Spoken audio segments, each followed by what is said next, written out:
ทุกๆการจบมีโอกาสให้ได้เริ่มต้นใหม่เสมออีกบ่ดนก็จะถึงสิ้นปีเฮามานับถอยหลังให้กับการเริ่มต้นกันดีกว่าแม้ปีเก่าจะผ่านไปแต่ทุกๆเรื่องราวจะอยู่ในใจเฮาตลอดไปความทรงจำดีๆเฮาก็เลือกที่จะเก็บไว้สิ่งให้ที่มันกระทบมันก็ได้จบไปก็ขอให้จดจำมันไว้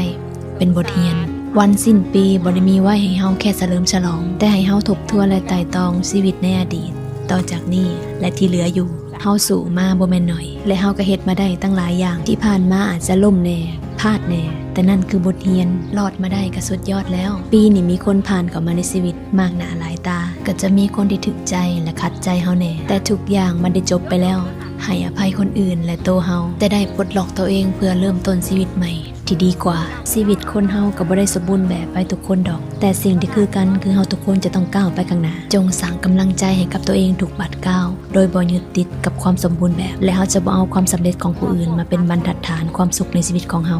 รีเซ็ตความคิดและความรู้สึกบ่ดีต่างๆออกไป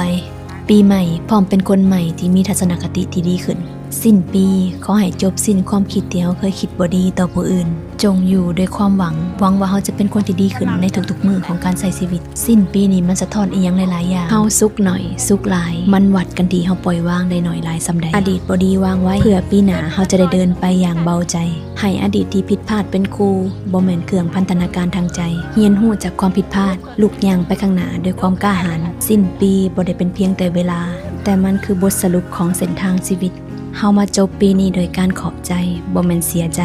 ก่อนเปลี่ยนปีอย่าลืมคิดถึงสิ่งดีๆที่เคยได้รับขอบใจคนในชีวิตที่ยังอยู่ขอบใจหมู่ที่คอยเคียงข้างขอบใจกัลยาณมิตรที่ชี้บอกทางสุดท้ายขอบใจตัวเองที่เก่งและเข้มแข็งขึ้นจากประสบ